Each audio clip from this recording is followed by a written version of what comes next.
ராஜீவ்காந்தியின் அரசியல் அழைப்பை நிராகரித்ததோடு மரணிக்கும் வரை அவருக்கு கொடுத்த வாக்குறுதியையும் காப்பாற்றியிருக்கிறார் சரோஜா தேவி.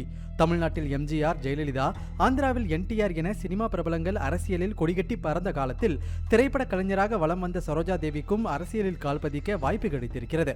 அப்போதைய பிரதமர் ராஜீவ்காந்தி சரோஜா தேவியை காங்கிரஸ் பக்கம் இழுக்க முயற்சி செய்திருக்கிறார். இதற்காக சர்வதேச திரைப்பட விழா ஒன்றில் பங்கேற்க டெல்லி சென்றபோது சரோஜா தேவியை சந்தித்து பேச தமது வீட்டில் இருந்து காரை அனுப்பி வைத்து அழைத்து வர சொல்லியிருக்கிறார் ராஜீவ்காந்தி. மேலும் சரோஜா தேவி காங்கிரஸில் இணைந்து தேர்தல் பிரச்சாரம் செய்ய வேண்டும் எனவும் ராஜீவ் கோரிக்கை விடுத்திருக்கிறார். ஆனால் ராஜீவ்காந்தியின் கோரிக்கையை ஏற்க மறுத்த சரோஜா தேவி தன்னை பொதுவானதொரு ஆளாக நிலைநிறுத்தவே விரும்புவதாக தெரிவித்திருக்கிறார். இதனை கேட்ட ராஜீவ்காந்தியும் எந்த ஒரு அரசியல் கட்சிக்கும் தேர்தல் பிரச்சாரத்தில் ஈடுபடக்கூடாது என சத்தியம் வாங்கிக் கொண்டதாக சில ஆண்டுகளுக்கு முன்பு தனியார் தொலைக்காட்சி நிகழ்ச்சி ஒன்றில் சரோஜா தேவி மனம் திறந்து பேசியுள்ளார். அன்று ராஜீவ்காந்திக்கு கொடுத்த வாக்கை எந்த காலத்திலும் மீறிவிடாமல் இன்று வரை அரசியலுக்கு வராமலேயே மறைந்திருக்கிறார் கன்னடத்து பைங்கிலி என போற்றப்படும் சரோஜா தேவி.